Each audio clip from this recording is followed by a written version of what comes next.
bitta narsani aytib beraman, shu katta to'y, masalan bu 40 yil, 45 yil bo'ldimi?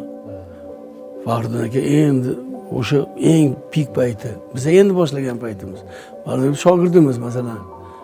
Katta bazm bir 1,5 ming odam. Bazm soatga 8 mi shunaqa endi ochish kerak. Bizani bitta kalovdasi mana bu yoq tomondan olib kirishdi. Kalovga o'tkazishdi yo'lda.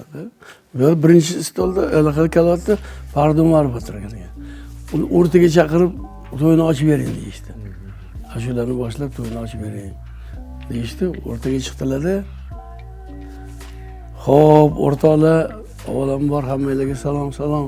Lekin men dedi, hozir anta bitta shogirdim kelgan, shu bilan ko'rishib kelsam maylimi dedi.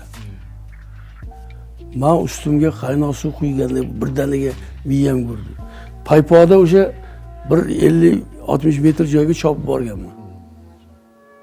Uzr so'raganman. Men bilmay qoldim. Kechirasiz.